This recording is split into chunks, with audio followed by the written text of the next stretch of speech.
Hello and welcome to a new episode of Convert on Shopify. My name is Pancho Mendiola. Today we're going to talk about the different types of tests that you can run while doing A/B testing.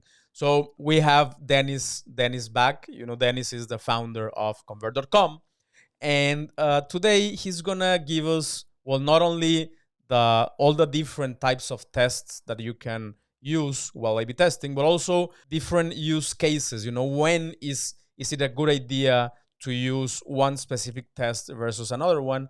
And also, what I really enjoy about talking about Dennis, he's been doing this for 10 years, you know, or a little more than 10 years. So he has a lot of practical examples on where you can apply all this information. This is what this episode is about. We talked lengthily, you know, about different types of A/B testing. So I really hope you enjoy this one as well and you learn and get a lot from it. So let's dive in. We have Dennis back.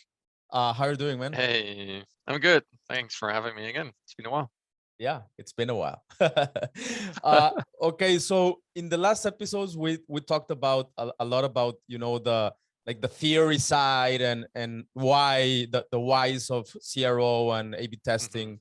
In this one, I would like to focus a little bit more on how does it actually work. Like, I know there's different types of tests, like split tests. There's a bunch of them. So I would like to know first of all which are the most popular, and if you could give us like a brief explanation on each of them and an example on how to use it, and specifically if you can explain how can we actually use it in Shopify, because we Shopify users, we're not used to you know, like tweaking stuff. We just use the freaking templates. So hmm I would like to know that.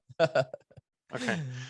Oh, it's all magic, unicorns, and machine learning and artificial intelligence. Just give me your money. Um, so no. Okay, perfect. Let's take our time to dive a little deep in there.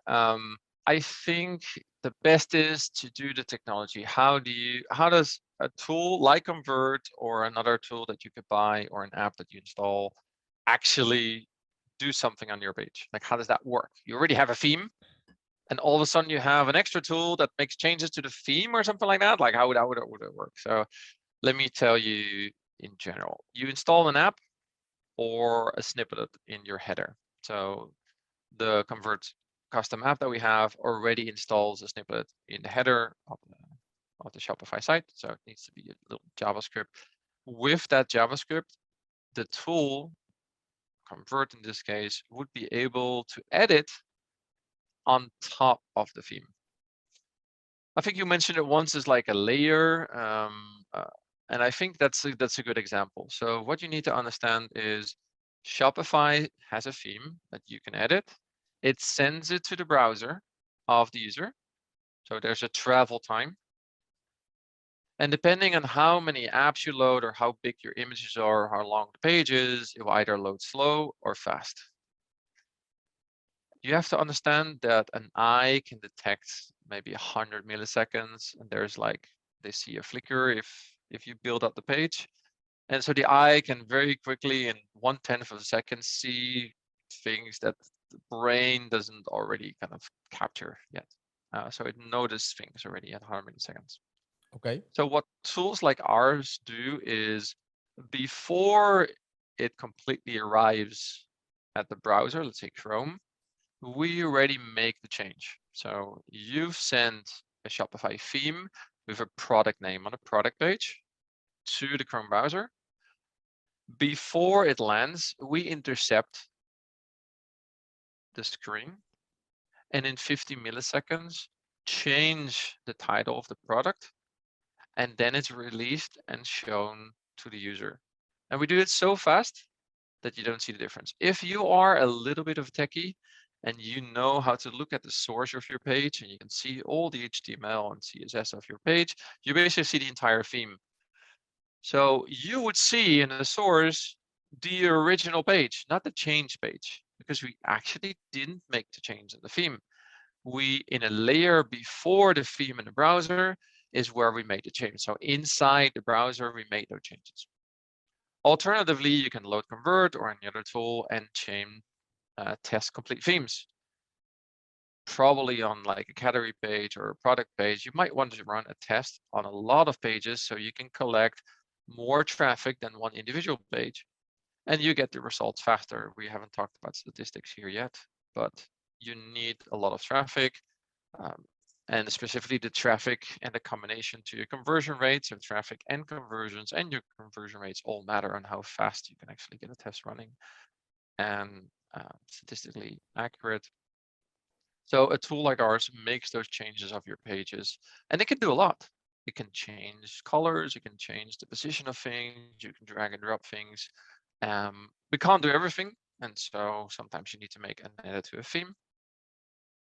And what we're trying to do in A/B testing in general is isolate one or multiple changes in such a way that it's randomized like a coin flip. Each particular user will come in and randomly get assigned one or the other variation.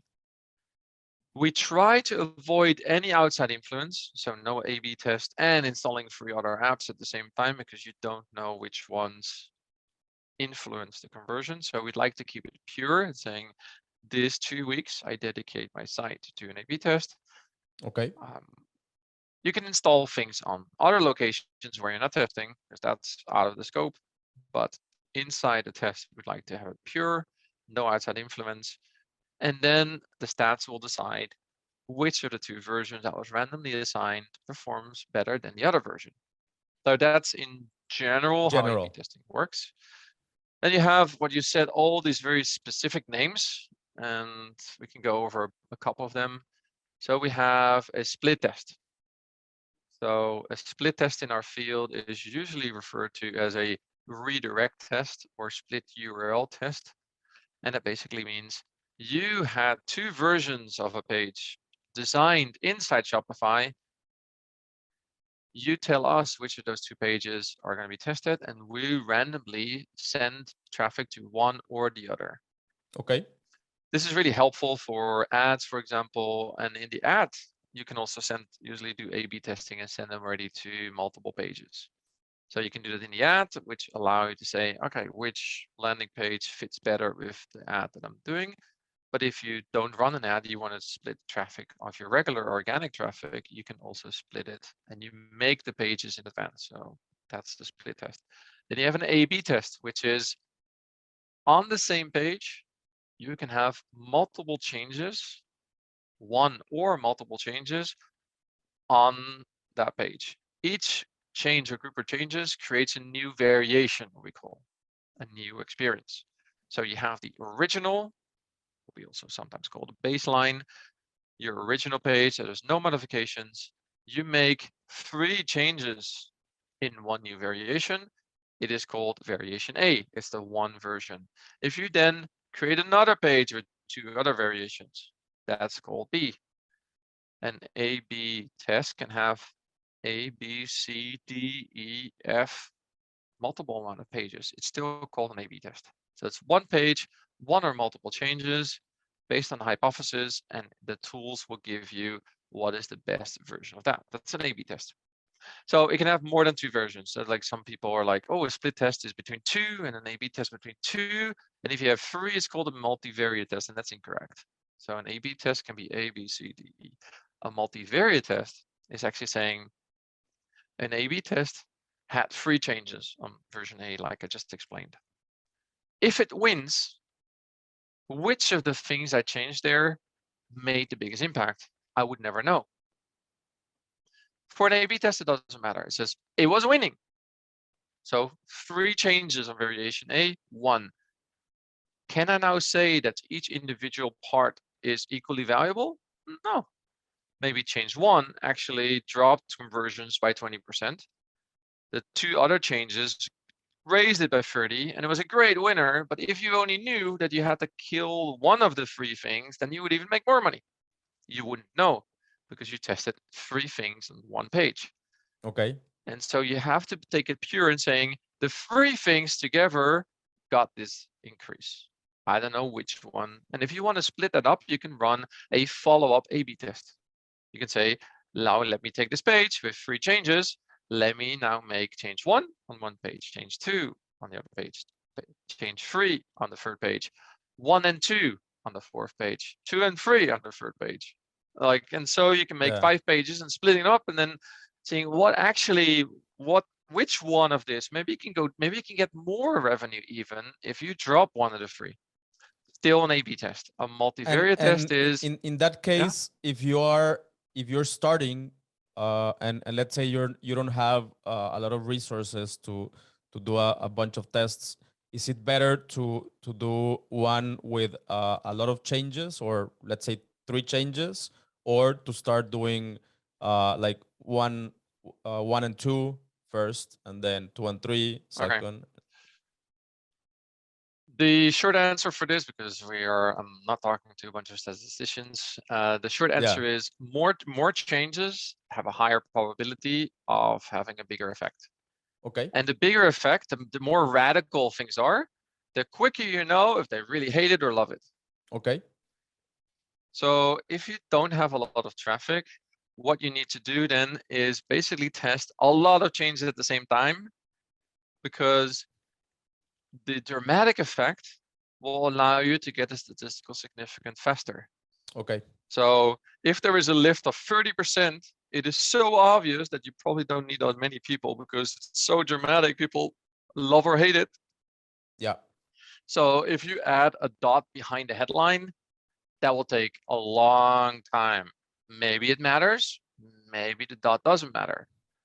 But is it worth testing? Most likely, if you're Amazon, yes. If you are a Shopify owner, most likely adding a dot doesn't really move the needle all that much. So you would need to bundle all your changes and then say, this is the more radical version of that. Are we going to a one-page checkout or a two-step checkout? That's a big change. And in our case, I think only Shopify Plus people can test that, because I don't think that's a kind of a test you could run in a regular Shopify environment without having the Plus feature, because we cannot touch the checkout in a non-Plus environment. So that makes sense to do multiple changes, and you'll know faster because the effect size is bigger. So that's how that's called. I was talking about the multivariate test and I wanted to tap into that. So let's have the version A. Imagine that one with the 3 changes. You could also run a multivariate test and saying, I'm changing the color 2 colors, headline 3 headlines, and the button 4 buttons. We can kind of split them up in sections of color, headline, and buttons, and then have each section have a variation. Then the tool will have, say, 2 headlines, 2 colors, 2 times 2 is 4 variations. You now have 3 buttons, 2 times 2 times 3. So now you have 12 variations. Yeah. So these 3 versions of that one page are now split over 12 variations where they cross things. Button color A, orange, with the headline 2, with then the button 1. That becomes a new variation. Then you can isolate which combination worked better. But remember, the first experiment, we just had 3 pages. If a multivariate page, that turns into 12 or 16 or 28. So you need a lot of traffic. And so in my experience, the people that start using A/B test, it's better to start with an A/B test. It is also true that like 60% of our users use an A/B test. Okay. 25-30% use a split URL test where they set the traffic, and the rest very often use personalizations, or we call deploys, or multivariate tests, but that's a small group of people. And then we have a system called multi-page test. That's interesting. For example, if you're testing something that you'd like to add in the funnel, but visible in the whole funnel.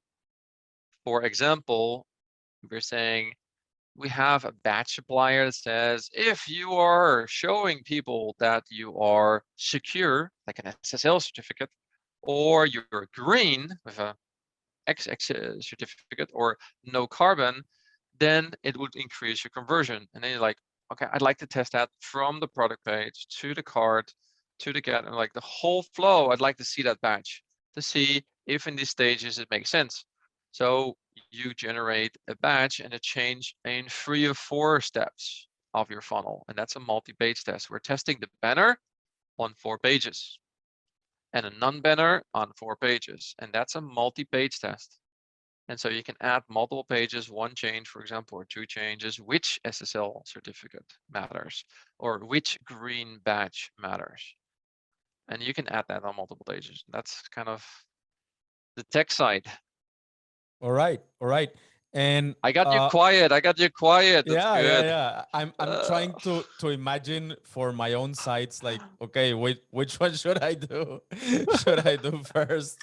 All right. And specifically for Shopify, what I need to do to make it happen. So I reach out to the Convert team, and they can help me get the plugin. And what should I expect from there? So I think there's 2 approaches. If you have a really tech team that knows how to do this, I would start in the back.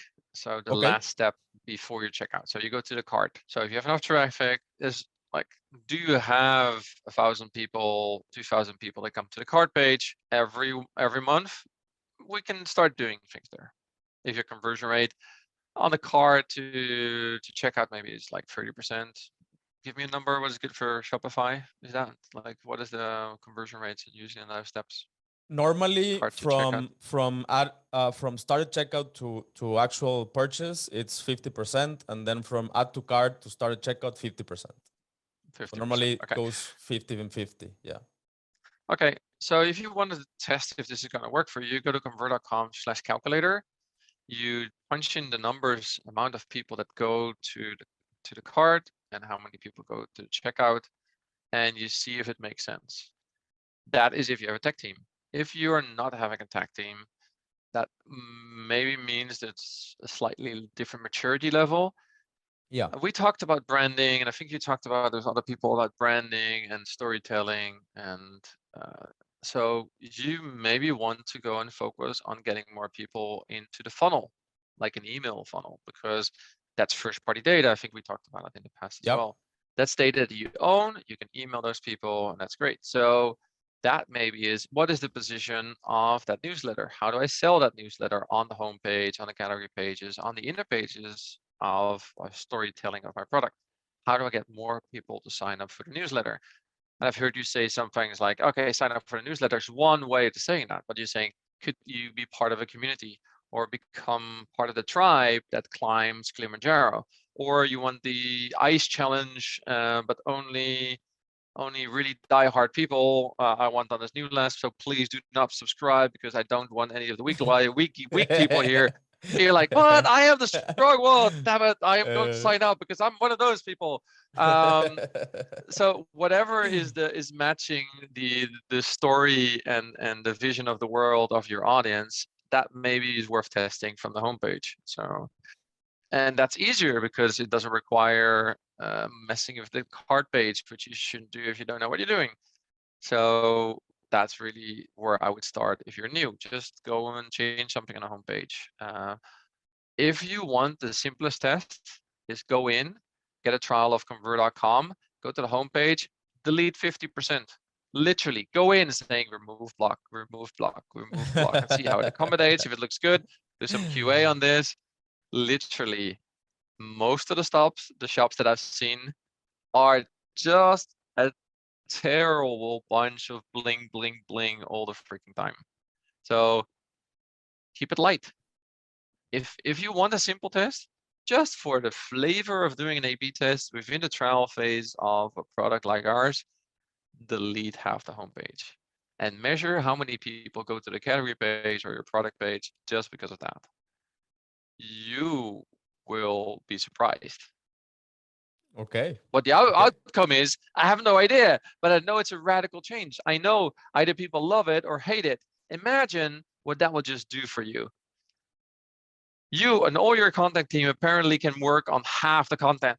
People will love you for it. You can go deeper, you can go better on the content. And I think there is a good chance that on the Shopify site that I will see, if you listener give me a page, I will definitely say cut 50% of your homepage, because focus. The purpose of your homepage is either capture the data now or get them to a product page. Yeah. That's the purpose. Trust me, find the product, purchase it, right? So it's like the homepage is building that trust and getting them very quickly, as fast as possible, to the right category. And that's its purpose. Yeah.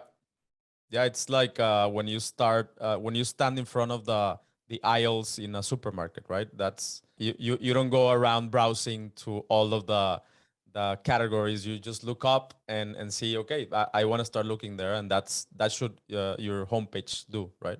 According to me, yes. Don't talk to my wife, because I think she loves to browse. Like, Yeah, we're well, different people, so there's moments. there There's may be moments. their audiences. Like, what is your audience? Maybe your audience loves browsing, and your homepage should be an infinite scroll of never-ending fun stuff. Yeah. Like, on other sites, it's like, get to the point. Yeah. Like, if you're selling a survival kit in the US, you probably are not the browser type. Just like, hey, COVID hit, I want a kit. I want some two months of spare food. Like, give me the pack. If you are like, maybe post-COVID, you're like, maybe the browser mode is better. It's like, yeah, I now really want to prepare my emergency pack. And then maybe you're doing research, and then maybe it's different. Like, what should be in that pack? Like the end of the world zombie package. Yeah. Awesome. All right, man. Well, thanks again. Thanks for all your input, and I hope we can have you again in less time than this time, right? Yeah. Okay. I hope it helps. Thank you very Talk to much. you later, man. Bye, Talk to you Pancho. later. Bye-bye. Bye. Well, there you have it. Another great conversation with Dennis. And I really hope you enjoy this information. Also, please reach out. Let us know what your questions are about A/B testing, about conversion rate optimization. We're just getting started. We're gonna have great episodes down the road. Great guests as well. But we will really want to know, first of all, what is stopping you from starting in conversion rate optimization route or A/B testing. What are your doubts? What are your fears? What is this key stuff that you still just can't grasp or don't understand? Feel free to write it in the questions, leave us comments, and also don't forget to subscribe and spread the word. So just send us your questions over, and we'll make sure that we answer it the best way possible, either myself or the this very special guest that we have upcoming. So thank you very much again, and see you in the next one. Bye-bye.